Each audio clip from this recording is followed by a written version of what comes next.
Dans cette vidéo, nous expliquerons comment créer un compte entreprise sur la plateforme eProcurement. Pour utiliser la plateforme, vous devez toujours commencer par créer un compte.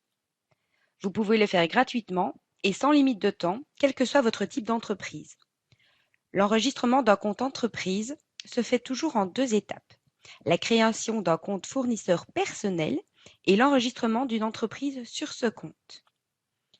Pour la première étape, je me rends sur la plateforme eProcurement. J'arrive sur la page d'accueil. Si nécessaire, j'indique la langue dans le menu de gauche, en haut de la page.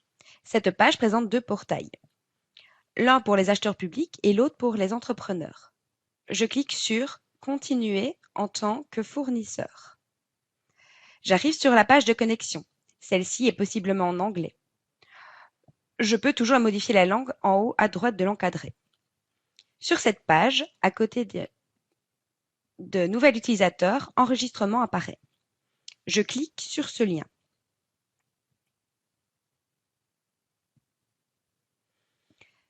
Je suis redirigée vers une nouvelle page où je dois remplir quelques détails. Sachez que les comptes entreprises sont toujours liés à votre personne. Vous devez donc indiquer vos données personnelles. Les collègues qui souhaitent également utiliser des fonctionnalités de la plateforme doivent créer leur propre compte. J'indique donc mon prénom et mon nom.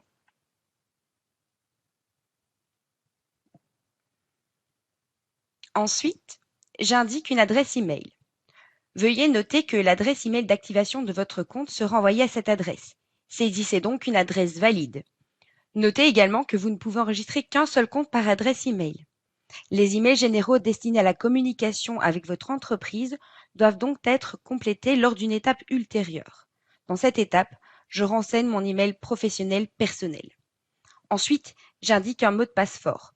Ce mot de passe contient au moins une lettre majuscule, une lettre minuscule et un caractère spécial.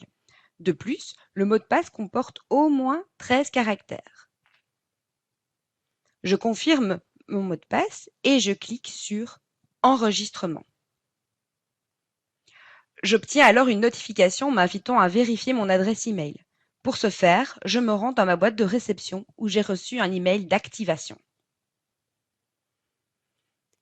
L'email d'activation ressemble à ceci.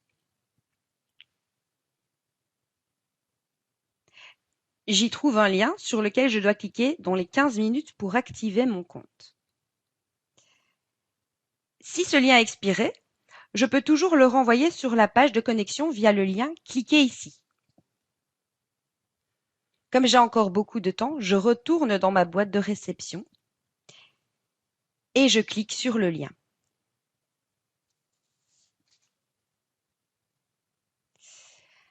Une nouvelle page apparaît pour me permettre de saisir certaines données personnelles. Je peux entrer un indicatif, un numéro de téléphone si nécessaire. Je dois indiquer une langue de préférence, c'est-à-dire la langue dans laquelle je souhaite communiquer. Je dois accepter les conditions générales d'utilisation et ensuite, je clique sur « Confirmer ». J'arrive sur la page d'accueil de mon compte où je vais maintenant effectuer la deuxième étape. Il s'agit d'enregistrer une entreprise sur mon compte. Sachez qu'il n'y a pas de limitation du nombre d'entreprises par compte. Par exemple, vous pouvez être actif dans plusieurs entreprises. Dans ce cas, vous pouvez toutes les lier à votre compte de la même manière. Il est également important de savoir que si vous avez des collègues sur la plateforme, ils doivent enregistrer l'entreprise séparément sur leur propre compte personnel. Pour commencer l'enregistrement, cliquez sur « Créer une entreprise ». Une fenêtre pop-up s'affiche dans laquelle je dois fournir certains détails. Je commence par remplir un alias. Pour les autres champs, je peux remplir toutes les données manuellement ou les importer via le numéro de BCE. Pour ce faire, je vais dans « Sélectionner un numéro BCE ». Pour cet exercice, je vais prendre le numéro BCE du SPF Stratégie et Appui. Je cherche dans la liste des résultats après avoir indiqué le numéro BCE. Sachez aussi que vous pouvez compléter le nom de votre entreprise et non pas le numéro de BCE. Les deux fonctionnent. Vous pouvez constater que les autres champs sont alors remplis automatiquement. Je ne dois pas les remplir moi-même. En bas, j'indique s'il s'agit de l'adresse du siège social et je clique sur « Suivant ». Dans les informations de contact, j'introduis d'abord l'adresse email de mon entreprise. Vous pouvez donc indiquer ici l'adresse email générale de votre entreprise. Je dois également indiquer un numéro de téléphone, car ceci comporte une astérisque. Sachez enfin que le numéro de fax et le site web ne sont pas des données obligatoires. En revanche, la langue de préférence, elle, est obligatoire. Et celle-ci, c'est pour l'ensemble de mon entreprise. Je clique enfin sur Suivant. Enfin, vous allez pouvoir compléter une carte de visite. De cette manière, les acheteurs sur la plateforme peuvent trouver votre entreprise en utilisant sa trafic de recherche. J'indique ma zone de travail. Ici, je sélectionne la Belgique dans son entièreté. Je sélectionne aussi le type de marché qui m'intéresse. Je vais sélectionner ici Services. Et enfin, le domaine d'expertise via les codes CPV. Les codes CPV sont une sorte de classification utilisée par l'Union européenne. Je vous recommande de parcourir toute l'arborescence pour voir quels codes CPV sont pertinents pour votre entreprise. Vous pouvez bien entendu en utiliser plusieurs. Enfin, vous pouvez insérer une brève description si vous le souhaitez.